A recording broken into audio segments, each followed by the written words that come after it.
അവൻ എന്നെ കൊല്ലാൻ ശ്രമിക്കും, ചാവാതിരിക്കാൻ ഞാനും. ചില സിനിമകൾ അങ്ങനെയാണ്. കഥയും അതിൻ്റെ ഒഴുക്കും സസ്പെൻസും എല്ലാം നമുക്കറിയാമെങ്കിലും ഓരോ തവണ കാണുമ്പോഴും ഒരു പുതിയ അനുഭവം, ഒരു പുത്തൻ അനുഭവം. അടുത്ത നിമിഷം എന്തെന്നറിയാനുള്ള കാത്തിരിപ്പിലേക്കുള്ള ഫ്രെയിമുകളുടെ താഴ്ന്ന താളത്തിലുള്ള പോക്ക് നോക്കിക്കൊണ്ടിരിക്കുന്നതിൻ്റെ ഒരു സുഖം അല്ലെങ്കിൽ ആ ഉദ്വേഗം, അത് ഏറ്റവും ആഴത്തിൽ അനുഭവിച്ചറിഞ്ഞിട്ടുള്ളത് ഭരതൻ്റെ ഈ ചിത്രം കാണുമ്പോഴാണ്. മലയാളത്തിൻ്റെ എണ്ണപ്പെട്ട ക്ലാസിക്കുകളിൽ ഒന്ന് താഴ്വാരം. അതൊരു ഒറ്റപ്പെട്ട, ആരും ചെന്നെത്താൻ താല്പര്യപ്പെടാത്ത ഒരു വരണ്ട താഴ്വരയായിരുന്നു. വീശിയടിക്കുന്ന പൊടിപടലങ്ങൾ നിറഞ്ഞ കാറ്റും ശവങ്ങൾ കൊത്തിപ്പറിക്കാൻ തത്തിപ്പറക്കുന്ന കഴുകന്മാർ നിറഞ്ഞ ഒരു ഭൂമി. അവിടേക്കാണ് അയാൾ വന്നെത്തിയത്, ഒരു സഞ്ചാരിയെപ്പോലെ. കയ്യിലൊരു കത്തിയുമുണ്ട്, പഴയതെങ്കിലും മനസ്സുകൊണ്ട് രാഗി മൂർച്ചപ്പെടുത്തിയ ഒരു കത്തി. അതൊരാൾക്ക് കരുതി വച്ച സമ്മാനമായിരുന്നു. പണത്തിനു വേണ്ടി തന്നെ ചതിച്ച, തൻ്റെ ഭാര്യയെയും കൊന്ന് കടന്നു കളഞ്ഞ ഒരാൾക്കുള്ള സമ്മാനം. അവൻ്റെ, രാജുവിൻ്റെ പുതിയ മാളം തേടി ബാലൻ അങ്ങനെയാണ് അവിടെ വന്നെത്തിയത്. മലയോര കർഷകരായ അച്ഛൻ്റെയും മകളുടെയും വളപ്പിൽ പുതിയൊരു മേൽവിലാസത്തിൽ കഴിഞ്ഞുകൂടുന്ന രാജുവിനെയാണ് ബാലൻ കണ്ടത്. സാഹചര്യങ്ങളുടെ പിൻബലത്തിൽ ഊന്നി ബാലൻ കുറച്ചുനാൾ അവിടെ കൂടാൻ തീരുമാനിക്കുന്നു.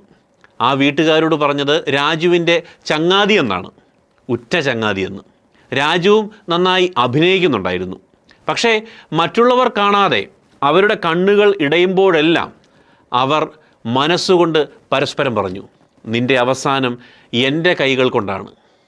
ബാലൻ്റെ വരവോടെ പ്രതികാരത്തിൻ്റെ മണമുള്ള ദിനങ്ങൾ ഉണർന്ന് പൊഴിഞ്ഞു തുടങ്ങി.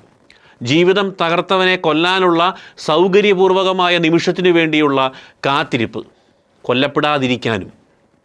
മലയാളത്തിലെ ഏറ്റവും മികച്ച ക്ലാസിക് ത്രില്ലറുകളിലൊന്നായ താഴ്വാരം ഒരുക്കിയത് ഭരതനായിരുന്നു. വെറും എണ്ണപ്പെട്ട കഥാപാത്രങ്ങളെ വെച്ച് ഇത്തരമൊരു പരീക്ഷണ ചിത്രം സംവിധാനം ചെയ്യാൻ ഭരതൻ കാണിച്ച ചങ്കൂറ്റമുണ്ടല്ലോ, അതിനൊരു ഹാറ്റ്സ് ഓഫ്.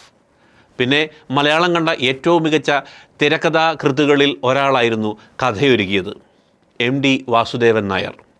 അദ്ദേഹം നമ്മളെ വിട്ടുപോയി, അദ്ദേഹത്തിന് പ്രണാമം. വെസ്റ്റേൺ മൂവീസിലൊക്കെ കാണാറുള്ള പോലത്തെ പശ്ചാത്തല സംഗീതമൊരുക്കി നമ്മെ പിടിച്ചിരുത്തിയത് ജോൺസൺ മാഷായിരുന്നു. ഒരേ ഒരു പാട്ടേ ഉള്ളൂവെങ്കിലും അത് അതിമനോഹരമായിരുന്നു. പിന്നെ ബാലനായെത്തിയ മോഹൻലാലും രാജുവിനെ അവതരിപ്പിച്ച സലീം ഘോസും മത്സരിച്ചായിരുന്നു അഭിനയം. ഏറ്റവും മികച്ച ഓർത്തിരിക്കുന്ന വില്ലന്മാരുടെ ലിസ്റ്റിലേക്കാണ് താഴ്വാരത്തിലെ രാജു എന്ന കഥാപാത്രം കടന്നു കയറിയത്.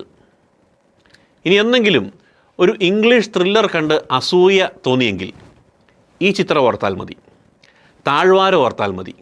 ആ അസൂയ അഹങ്കാരമായി മാറിക്കൊള്ളും. അത്രമേൽ മനോഹരമാണ് ഭരതൻ്റെ താഴ്വാരം.